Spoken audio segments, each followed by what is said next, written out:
रहीम। Dear students, आज का हमारा लेक्चर है लैग्रेंजेस थ्योरम। ये बड़ा इम्पोर्टेंट थ्योरम है ग्रुप थ्योरी का। ग्रुप थ्योरी के समझो कि एक बेसिक थ्योरम में आ जाता है फर्दर स्टडीज़ के लिए। तो ये डिपेंड करता है पहले कोसेट्स, जो पिछले लेक्चर में प्रीवियस लेक्चर में हमने कोसेट को डिटेल से डिफाइन किया था, और आपको ये भी पता है कि number of cosets, distinct cosets, all cosets is called index. तो ये थ्योरम दो तरीकों से वो पूछा जा सकता है। वो ये भी कह सकता है कि प्रूव करें, state and prove Lagrange's theorem. तो आपको स्टेटमेंट भी खुद ही लिखनी पड़ेगी।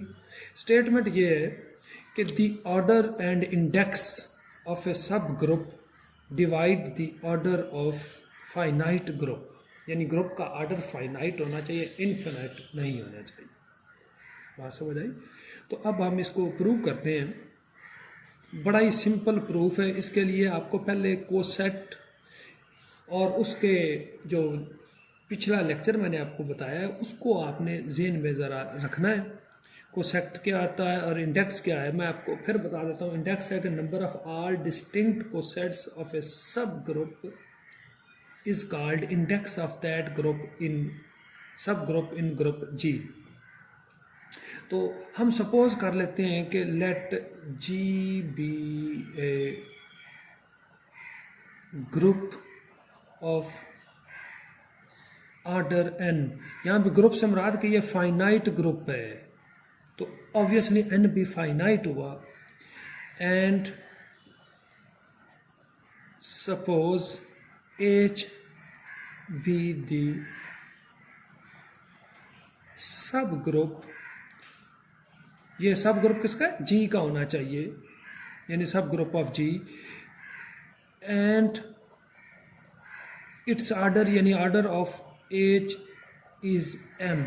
हम ऑर्डर को यूं लिखते हैं कि ये G का ये जो बाहर लगा हुआ ये ऑर्डर G का ऑर्डर है N, और H का जो ऑर्डर है वो है जी M। तो ऑब्वियसली H सबसेट है, तो M जो है वो N से लेस हुआ, M is less than N। अब हमने प्रूव ये करना है कि ये जो M है डिवाइड्स N, ये हमने प्रूव करना है। ठीक हो गया? We have to prove M, ये जो लाइन है ये डिवीजन के M डिवाइड्स N। ये M बटा N नहीं है बल्कि ये बेसिकली N ओवर M है, तो मैथमेटिकली M डिवाइड्स N। और दूसरा H के जो नंबर ऑफ कोसेट्स हैं वो इन G वो इंडेक्स कराएगा, वो जो H का इंडेक्स है वो भी N को डिवाइड करेगा। ये हमने दोनों चीज़ें प्रूव करनी कि order and index of A group divide the order of group. तो पहले नंबर पे हम फाइंड करते हैं कि देखते हैं कि जो सब ग्रुप है और उसका कोसेट लेते हैं कि कोसेट की तादाद आपको पता है कि वो इंडेक्स होता है। तो पहले हम कोसेट के बारे में थोड़ा सा देखते हैं कि लेट, तो कोसेट की डेफिनेशन ज़रा ज़हन में लाएं कि जी का कोई एलिमेंट है जो H में ना हो। H में हो भी सकता है, लेकिन अगर H के साथ ऑपरेट करेंगे जैसे H में भी है तो वो सेम H आता है। और भी कोई एलिमेंट जो H के अंदर हो उसको H के साथ ऑपरेट करेंगे तो सेम H आएगा। हम वो लेते हैं कि A बिलोंग्स टू G, और कोशिश करें कि जो A है वो है G माइनस H में हो, यानी जो G का हो लेकिन H में ना हो। तो AH क्या होगा? उसका लेफ्ट कोसेट AH इसका लेफ्ट कोसेट है। अगर H का ऑर्डर हमने M लिया हुआ तो ऑब्वियसली जो H है इसके अंदर M एलिमेंट्स हैं। फर्ज करो कि H1 H2 and so on HM। ये M एलिमेंट्स किसके हुए जी? H के हुए सब ग्रुप के। तो जो ऑर्डर, अच्छा AH किसके इक्वल हुआ? यानी एक H के तमाम एलिमेंट से मल्टीप्लाई करेंगे, यानी AH1 AH2 and so on AHM। H के एलिमेंट कितने हैं जी? M है, और AH के एलिमेंट वो भी M ही हुए, ये AHM लिखा हुआ है। आखिरी क्या है? AHM। तो ऑर्डर ऑफ AH वो भी क्या हुआ? M हुआ, यानी जो सब ग्रुप का ऑर्डर है वही उसके कोसेट का ऑर्डर हुआ। जहाँ तक मेरा ख्याल है आपको क्लियर हो गया। अच्छा, एक चीज़ मैं आपको बता दूं कि ये H1 H2 जैसे सब ग्रुप है, वो सारे एलिमेंट्स क्या होते हैं, डिस्टिंक्ट होते हैं। अब AH1 AH2 AH3 and AHM ये भी M एलिमेंट्स है और ये भी डिस्टिंक्ट हैं। आर्डर M है AH का, लेकिन ये सारे एलिमेंट्स ये H से तो मुख्तलिफ हैं, ठीक है। अगर ये ए एच के अंदर है फिर ये एच के अंदर ही होंगे सारे एलिमेंट्स, फिर तो ये हो गई एच। लेकिन अगर जी में है जो एच में नहीं है तो ये सारे एलिमेंट्स क्या हैं, मुख्तलिफ हैं, डिस्टिंक्ट हैं। हम सपोज कर लेते हैं कि डिस्टिंक्ट साबित प्रूव कैसे करना है, कि हम लेट कर लेते हैं कि ये जो ए एच के एलिमेंट्स सारे डिस्टिंक्ट नहीं हैं तो डिस्टिंक्ट, लेकिन सपोज कर लेते हैं कि लेट अस सपोज कॉन्ट्रेरियली, यानी हम इसके उल्ट सपोज कर लेते हैं कि आल एलिमेंट डिस्टिंक्ट नहीं है। अगर आल नहीं है तो कोई दो, फिर इसका मतलब सेम हो गए।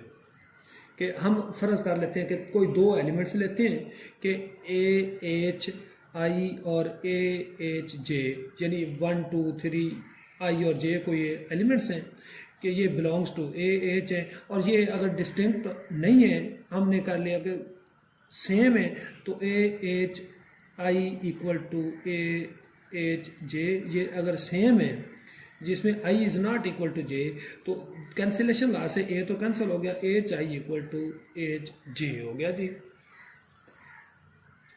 ये आपने दो सेम लिए तो H I equal to H J हो गया जी। अब ज़रा अगर आप गौर करें कि दो, इसका मतलब कि एच आई और एच जे ये दोनों तो एच के एलिमेंट्स हैं। एच में सारे एलिमेंट्स क्या हैं, वो यूनिक है। अगर ये एज में दो एलिमेंट सेम हो गए तो इसका मतलब ये हुआ कि जो एज का जो आर्डर है वो तो एम से कम हो गया, जबकि एज का आर्डर एम है। इसका मतलब कि हमारी सपोजिशन रॉन्ग है। इसका ये मतलब हुआ कि हमारी सपोजिशन रॉन्ग है, एज का आर्डर एम है, तो यानी H I is not equal to H J. और अगर ये इक्वल नहीं है तो ऑब्वियसली हम क्या कहेंगे कि A H I is not equal to A H J. इसका मतलब ये हुआ कि ए एच यानी ये जो कोसेट है A H in A H यानी left coset all elements are distinct. यहाँ तक मेरा ख्याल क्लियर हो गया है कि एच का आर्डर एम है, तो इसमें ए एच में सारे एलिमेंट्स क्या हैं जी, डिस्टिंक्ट एलिमेंट्स हैं। अब हमने क्या फर्ज किया है, जी का आर्डर हमने लिया हुआ है एन ए, एज का आर्डर क्या लिया हुआ है एम ए, और जी फाइनाइट है तो एन भी फाइनाइट हुआ। अब ये तो एक को सेट लिया है। अब सपोज कर लेते हैं कि जी एच के सारे जो डिस्टिंक्ट को सेट्स हैं वो के हैं, यानी ए वन, यानी let A1 A2 A3 up to A K, ये जी के एलिमेंट्स हैं। तो इनके जो डिस्टिंक्ट को सेट्स बनेंगे A1H यानी H के, दूसरा A2H, तीसरा आ गया जी A3H और आखिरी AKH। और ये सारे के सारे क्या हैं जी A1, यानी A1 A2 A3 AK G में से लिए, तो ये A1H A2H A3H and so on AKH are distinct left cosets of H in G। इसे कहते हैं कि जो डिस्टिंक्ट कोसेट्स है ये कहलाता है इंडेक्स। इसको डिनोट भी ऐसे करते हैं कि इंडेक्स ऑफ एच यानी इक्वल टू के। जब डिस्टिंक्ट को सेट्स होंगे तो वो क्या करते हैं, जी के पार्टीशन करते हैं। ये G3 में, D3 में, D4 में मैंने आपको पिछले लेक्चर में सेंड किया हुआ है कि डिस्टिंक्ट को सेट्स किसी में 2 बनते हैं, किसी में 4 बनते हैं, किसी में 3 बनते हैं, वगैरह वगैरह। तो उनको वो जो पार्टीशन करने से उनका सभी का यूनियन लेते हैं तो वो पूरा जी बनता है। तो यहाँ से वही कॉन्सेप्ट, ये अगर डिस्टिंक्ट हैं तो इसका मतलब ये हुआ ये सारे जो डिस्टिंक्ट को सेट्स हैं ये पार्टीशन करते हैं, तो इन सभी का जो यूनियन है वो क्या होगा, जी होगा। यानी G equal to A1H union A2H union A3H and so on और यूनियन AKH। ये आपने K एलिमेंट्स ले लिए, उनका यूनियन बन गया। इसको आप ऐसे भी लिख सकते हैं AIH I equal to 1 to K, इसको ऐसे भी आप लिख सकते हैं। इस चीज़ को मुख्तसरन आप यूँ लिख सकते हैं। ये G हुआ, तो ऑब्वियसली जो आर्डर ऑफ G है वो क्या हुआ, A1H का आर्डर प्लस A2H का आर्डर प्लस A3H का आर्डर, A4H का आर्डर और प्लस AKH का आर्डर। ये हुआ जी इन सभी का आर्डर हुआ, यानी order of G, order of A1H यानी पहले को सेट दूसरे को सेट का, और के ये पार्टीशन है तो इनका आर्डर ये हुआ। अब मैं आपको पहले थोड़ा सा बैक लेके जाता हूँ, पिछले लेक्चर भी देख लें कि अगर H में एलिमेंट्स K हैं, A1H, H1, H2, HM, H में भी एलिमेंट्स तो वो A टाइम से मल्टीप्लाई हो गए, लेकिन एलिमेंट्स M एलिमेंट्स ही रहे कि जो H का आर्डर है M, तो AH का भी आर्डर M होगा, A1H का आर्डर भी M, A2H का आर्डर भी।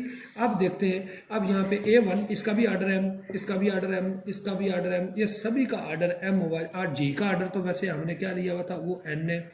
ये A1H का आर्डर क्या है जी, M, A2H का आर्डर M, A3H का order M and so on, और AKH का आर्डर भी आया M। तो ये K को सेट्स हैं, तो ये M कितने टाइम्स जमा हुआ जी, K टाइम्स M प्लस हो रहा है। कितने टाइम्स प्लस हो रहा है, K टाइम्स आप प्लस कर रहे हैं।